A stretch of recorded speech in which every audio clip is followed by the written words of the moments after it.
notre Seigneur Jésus-Christ. Dans la parabole du semeur, le Seigneur Jésus compare le cœur de l'homme, presque comme une terre. Si c'est une bonne terre, c'est que cette terre est fertile, sans ronces ni mauvaises herbes. Une telle terre est une bonne terre. Alors, qu'en est-il d'une mauvaise terre? Peut-être que, soit sa terre est stérile.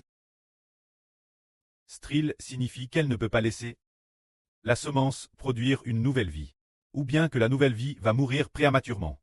Cela signifie que son amour pour le Seigneur n'est pas grand. Se dire que la terre est stérile, ou bien la terre a beaucoup de ronces et de mauvaises herbes, ce qui signifie qu'il aime la foi le Seigneur, et possède beaucoup de choses du monde. C'est cela qu'on appelle les ronces et les mauvaises herbes. Alors aujourd'hui nous disons que la qualité de la vie d'une personne dépend du cœur qui est en elle, qui ne contient que le prêt et l'esprit du Seigneur, sans trop perturber par d'autres choses. Dans ce cas, l'esprit l'intérieur de cette personne est TRS bon.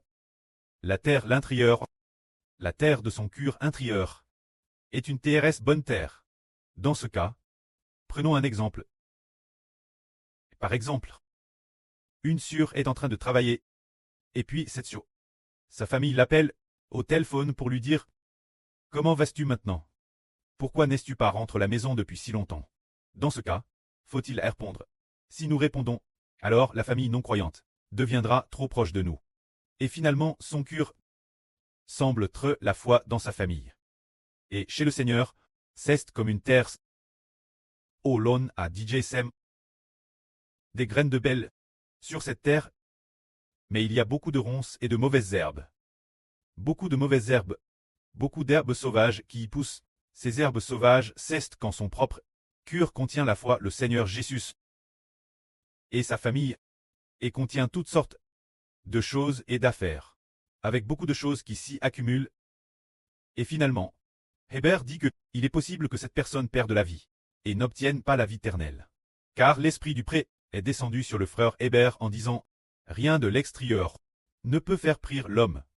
Seul le Saint-Esprit peut faire prier l'homme s'il y a beaucoup de pensées parasites dans son esprit. Sa vie ergéneur ne pourra pas grandir. Dans ce cas, si de la maison, les filles, ou le preux, la MRE, épouse, appelle, que devons-nous faire? Si l'on peut couper les ponts, et tout purifier complètement, ce serait bien. Si nous pouvons ne pas trop perturber, la vie en nous pourra bien grandir. Par exemple, pour le frère Hébert. Du frère Hébert, la maman appelle TRS souvent. Elle envoie souvent des messages. Hébert ne répond jamais, ou TRS rarement. Et il a madame mis sa MRR, en mode ne pas déranger. Pour quelle raison? Parce que maintenant je ne veux pas trop distrait. Je veux seulement servir Dieu avec dévouement. Parce que si de manière excessive, on se soucie de ses proches, alors par garde, de mauvaises herbes y poussent, on ne pourra plus l'accomplir. La volonté de Dieu, c'est aussi comme nous.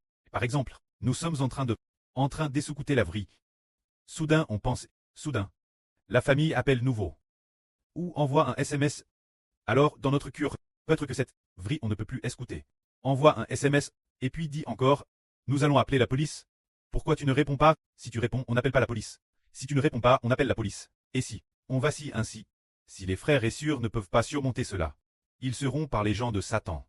Les membres de la famille, qui ne sont pas sauvés pour l'instant, et sont aussi considérés comme sous le pouvoir de Satan. Des gens appartenant à Satan travers toutes sortes de personnes.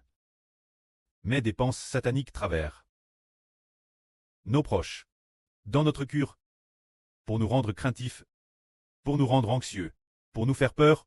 Finalement, Madame le Seigneur Jésus ne peut plus entrer dans son cœur. La peur entre dans le cœur, ou l'anxiété entre dans le cœur et finalement, la vie du Seigneur, la vie du précleste, ne peut pas grandir en lui. Et finit par prier. Ainsi, ce frère Hbreu a dit que si l'on ne projette vraiment pas son cœur, on priera. Cette phrase vient de l'enseignement de la Bible. C'est l'enseignement du Seigneur Jésus-Christ. Le Seigneur Jésus-Christ a enseigné la parabole du semeur. Si la semence est semée, cette semence au bord du chemin, alors les oiseaux viennent et mangent la semence. C'est-à-dire que ces gens ont entendu l'évangile du Seigneur Jésus, mais ne le comprennent pas. Et ne connaissent pas Jésus comme le Seigneur qui donne la vie et ne comprennent pas non plus. Alors la vie du Seigneur n'est pas en lui. Et finalement, cette personne, elle n'obtiendra pas la vie éternelle. Et si l'on se même concernant l'évangile du Seigneur Jésus, sème dans un sol rocailleux et peu profond. Le sol rocailleux et peu profond. C'est-à-dire, cette terre a beaucoup de pierres. La terre y est très terre et peu profonde. Ainsi, bien qu'il ait compris en coûtant.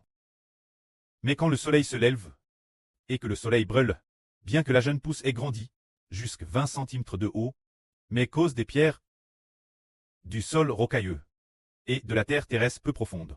Le soleil ardent. Dès que le soleil brille, cette jeune pousse se dèche immédiatement, puis quand le vent chaud souffle, elle se dèche complètement. On peut seulement dire que cette personne a bien entendu l'évangile du Seigneur Jésus. Elle a cru, mais n'a pas d'amour pour le Seigneur. Son amour pour le Seigneur n'a pas de fondement. Son amour pour le Seigneur n'est pas profond. C'est-à-dire que la terre n'est pas profonde. C'est-à-dire que son amour pour le Seigneur n'est pas profond. Ainsi, face la persécution de la police, ou aux perturbations de la famille, la persécution des proches non-croyants ou aux menaces comme appeler la police, etc., ils abandonnent inconsciemment leur foi dans le Seigneur. Alors une telle personne n'obtiendra pas non plus la vie éternelle, car lorsqu'elle subit la persécution, elle a dit « abandonne le Seigneur ». Le moment où l'on abandonne le Seigneur. Le moment où l'on trébuche et abandonne le Seigneur. C'est le moment où la nouvelle vie meurt prématurément en chemin. Alors quel genre de personne risquerait de voir sa nouvelle vie mourir prématurément en prend? C'est celle dont l'amour pour le Seigneur n'est pas profond. Qui, pour un rien, pourrait abandonner le Seigneur là. Une telle personne ne peut pas, ne peut pas grandir. Elle ne peut pas porter de fruits. Quand l'autre type de personne, bien qu'elle croit aussi au Seigneur, et qu'il semble que son amour pour le Seigneur soit assez profond, elle aime aussi les choses du monde. C'est tout comme cette terre, qui est une terre fertile.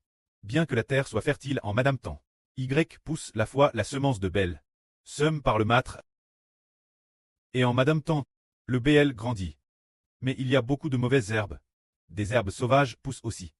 Et Madame les herbes sauvages, sans qu'on s'en rende compte, touffent le BL. Finalement, le BL pousse tout sec et maigre, tout sec et maigre. Et vilain, finalement. Ce brin de BL ne produit aucun grain. Cela signifie que cette personne croit bien au Seigneur. Elle semble aussi aimer un peu le Seigneur. Mais elle aime ses proches. Aime gagner l'argent de ce monde. Ou aime toutes sortes d'issions, de divertissements sur Internet. Ou a encore dans son cœur une certaine pensée de pchèche.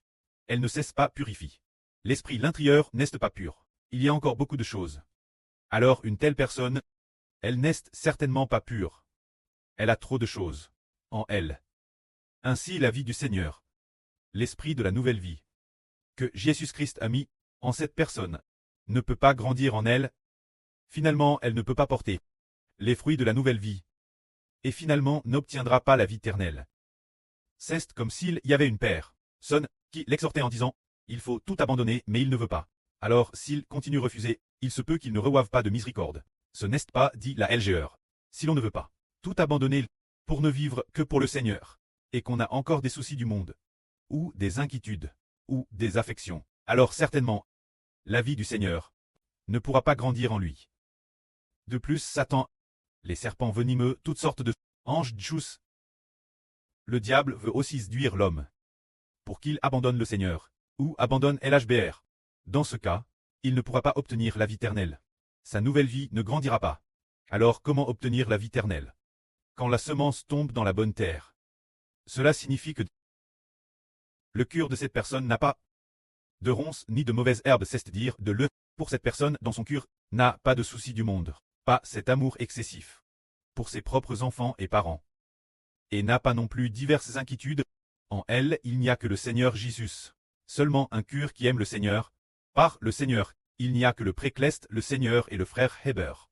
Bien elle aime aussi ce membre, aime les frères et sœurs, se dire que pour les affaires du près du Seigneur, et de Heber en dehors de cela, il n'y a rien d'autre, c'est TRS propre, et pas non plus de soucis, et pas non plus de chagrin.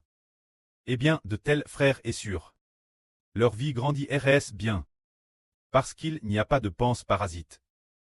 Alors, tout son cœur veut seulement servir Dieu et le Seigneur, tout son cœur veut seulement prêcher l'évangile du frère Heber, pour obtenir la gloire ensemble. Alors une telle personne, le moment venu, sa vie grandit progressivement. Et le moment venu nouveau, eh bien, elle porte des fruits abondants. Elle est comme une branche remplie de fruits. Charge de fruits. Alors une telle personne est tellement bénie. Cela fait référence ce genre de personne, sans autre distraction. Ni d'autre, pense parasite l'intérieur. Alors elle accomplira son œuvre. C'est propos de la vie nouvelle. Si dans notre esprit, il y a d'autres choses, alors la vie nouvelle est perturbe et ne peut plus grandir. Mais si l'intérieur de nous, par exemple, c'est le cas, madame, lorsque le frère Heber prêche la vraie, si pendant ce sermon sur la vraie, Heber est perturbe, attaque par Satan dans son esprit. Alors le frère Heber tant perturbe, ne peut plus prêcher la vraie. C'est TRS confus, mais l'intérieur, garder son cœur, bien le garder. Ainsi, toutes sortes de perturbations ne pas prêter attention aux perturbations, se concentrer uniquement sur Dieu, et demander seulement auprès dans l'esprit, tout en prêchant la vraie, demander auprès de projet l'esprit du frère Heber. Alors dans ce cas, ce sermon sur la vraie sera très bien prêche. Ainsi, nous découvrons que, souvent, quand une personne est faible, c'est que son cœur a été conquis. Par exemple, quand une personne est faible, par exemple, le frère Heber ce matin, a encore proclamé la vraie, a été attaqué par Satan, et est devenu faible. Se dire que son esprit a été perturbe, que Satan a PNTR à la porte de ce cœur. Alors, Satan, après strait en par la porte du cœur, la voix de Satan, les pensées de Satan attaquent l'intérieur, rendant le frère Heber incapable de vaincre. Et finalement, il ne prêche pas bien la vraie. Alors l'esprit de tous les enfants ne doit pas avoir d'autres pensées parasites. Concernant les affaires des membres de la famille, il ne faut pas s'en préoccuper excessivement, s'il faut teindre le téléphone ténièsle. Ou bien faites en sorte qu'il ne nous perturbe pas temporairement. Mettez-les en mode ne pas déranger. Si c'est proche qui persécutent trop, ceux-là, vous pouvez les bloquer. Jusqu'à ce qu'ils obéissent. Jusqu'à ce que nous pensions que nous avons vaincu pour pouvoir les ramener. Ainsi, cela réduira beaucoup de perturbations. Parce qu'ils nous lèvent et veulent nous faire bûcher. Veulent nous faire perdre nos belles bénédictions. Ils sont peut-être envoyés par Satan. Tout est possible, alors nous cessons pour nous projeter, jusqu'à ce que le prêt nous fasse comprendre qu'ils ont un cœur repentant et changue. Nous leur donnerons alors l'occasion d'entendre la vraie que nous prêchons, mais nous ne devons pas non plus placer trop d'espoir en eux, car il y a tant de personnes sauvées. Les membres de la famille ont le propre timing de Dieu. Ne laissons pas ceux de la famille. Ces personnes qui pourraient nuire notre nouvelle vie. Ses parents iraient parvenir, afin que la vie en nous puisse très édifier dans la noblesse. Que la gloire soit auprès et au Seigneur. Amen.